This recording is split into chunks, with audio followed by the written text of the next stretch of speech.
All this, we turn to a politician with a different view. Republican Senator Mark Kirk of Illinois. Senator, great to see you. Congratulations on the elections. We haven't seen you since then. Now, tell me where you think I'm going wrong on this. Well, I think we have a unique political opportunity here with the debt limit extension vote to lock in anti-spending reforms that could really ratchet back federal spending in a tremendous way. It would be must-pass legislation, and right now I would say my position is on debt limit extension, no unless radical reforms. This week the House will move to cut roughly $73 billion from the current spending of this Congress, and I think we need to go a lot further. It's an opportunity. If it's dramatically used, I think we should look at it.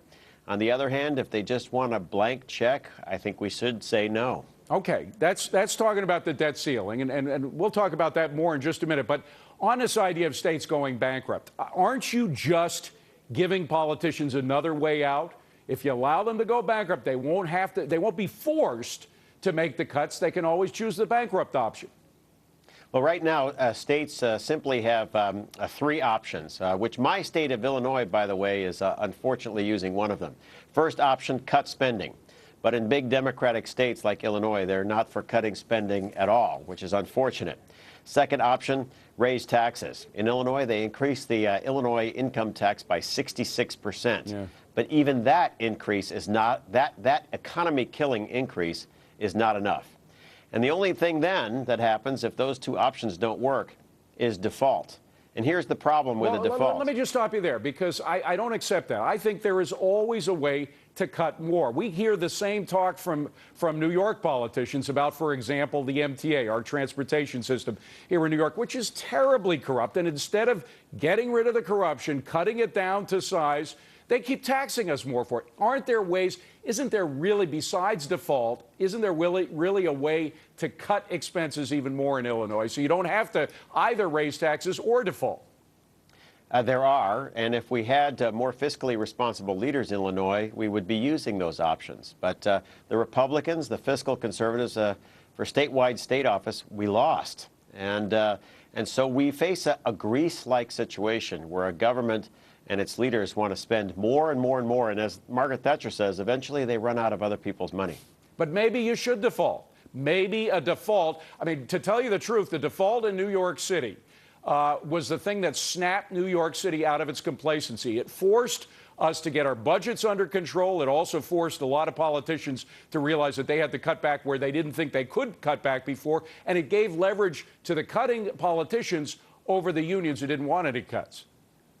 Here's the issue with default, though. In a real state with real people, once you default, then the state treasurer will try to run the state with whatever tax money showed up that Monday. It means it'll be nearly impossible to keep, for example, all prison guards on the payroll. State police will be radically cut back. Vast layoffs happen almost overnight.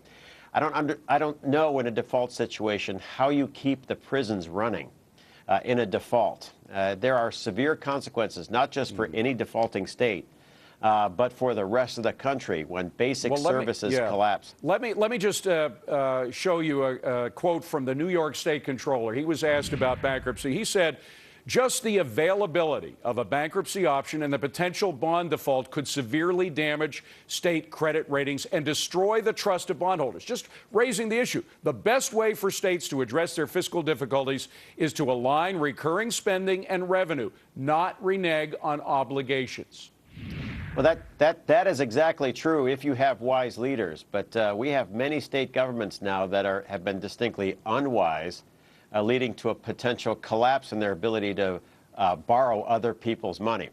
And once you enter into a default situation, for example, as Greece went through with leaders that just refused to say no, the question is there any other option here? Remember, municipalities can go bankrupt and companies can go bankrupt, and yet they re-enter the market and borrow money. The bond markets understand this very well. The question that we have is, should default be the only option?